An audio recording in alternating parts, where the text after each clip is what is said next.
What a delight it has been for me to know Cora for the last 5 years.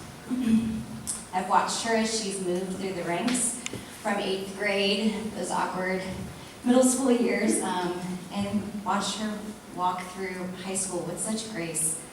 I've been honored to enjoy Cora's presence in my discipleship group the last 4 years. During the time in our discipleship group, Cora started as a freshman, and she was actually, so we had a high school D group that was freshmen and senior girls, and she found herself generally by herself in terms of the freshman class who consistently came, and she held her own and learned from the older girls, looked up to them so much that many of you would know here in the room, and grew from them and respected them. And then as she, in turn, became the next older one, she modeled what they taught her, and she did it so well to the younger girls in our group. Cora has been super active in our youth group here the last 4 years, not only participating in D group, but you can find her on the worship team here, playing piano and also singing, and then taking trips to Latvia with us. It was in Latvia that I saw Cora's heart truly come to life. Her intimate conversations with all of the Latvian teen girls were both intentional and God-honoring. A special relationship, though, was formed with one Latvian teen girl the first trip we went. Her name was Paula. Just a few months prior to our trip overseas, a fire had started in the middle of the night at Paula's house. She had foster siblings in the home that didn't make it out that night, as did the family pets. When Paula came to our camp that summer, she was very broken. She was very hurt and still grieving, and she was closed off. And that didn't stop our Cora from trying.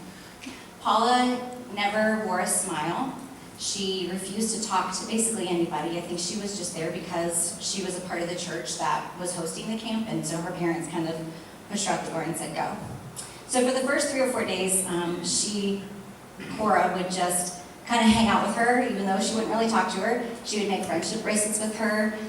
They would go for walks and get ice cream, and Cora was just present because Paula kind of refused to do anything beyond that. But she didn't give up. Our Cora persevered, and by day 4 or 5, Paula started opening up to Cora and slowly started sharing her story with Cora. And long story short, by the end of the week, they had shared phone numbers, and thanks to FaceTime and all the different things that we have now, they've been able to now, 3 years later, continue a friendship still to this day.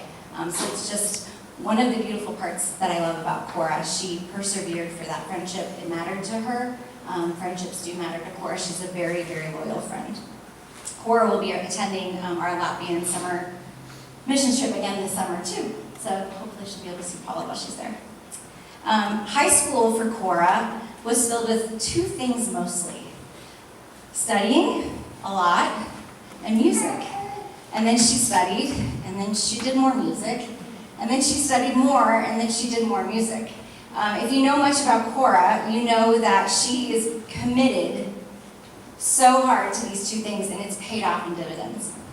Cora was a part of her high school orchestra, and probably some other music groups that I'm not even aware of. But her biggest pride is she was a part of the New World Orchestra in downtown Indianapolis. So they would meet weekly at Butler University, study. It's with all of this, you have to be high school, correct? High school, to be in the orchestra or younger. And it's a strenuous process to try out for the group, and then they every so often would have concerts at Hilbert Circle downtown, right in the Circle, if you've ever been there. And so Mitch and I were privileged to be able to go to one of the concerts, orchestra concerts. I'd never been to one before, so it was like a learning experience for me. But man, major talent. And so the orchestra actually got to go to Carnegie Hall this last spring, and Cora was able to perform there, and I know that was such a dream come true for you. Beyond music, Cora also strove academically and had amazing grades. She took numerous AP courses and landed a coveted internship at Roche. I don't know what Roche is, just Roche Company, Roche Diagnostics, thank you. Working in the labs there. This fall, Cora plans to attend Indiana University where she'll be studying biology. Cora, I am immensely proud of the woman you've become. My prayer for you is that you would get connected to a church in Bloomington, that you would find a really good group of friends as you did in high school, that you can have fun with, that you can rejoice with in the successes that God's given you. And I also pray that on the hard days, and there will be hard days, that you will fall into God's arms. On the days that you don't want to get out of bed, that you still hold on to the hem of Jesus. The verse I picked for you is Deuteronomy 31:8. It reads, "The Lord himself will go before you. He will be with you. He will never leave you, nor will he forsake you. Do not be afraid and do not be discouraged." Remember, Cora, God created you. He sees you, he loves you, and he has gone ahead of you to whatever lies ahead in your future.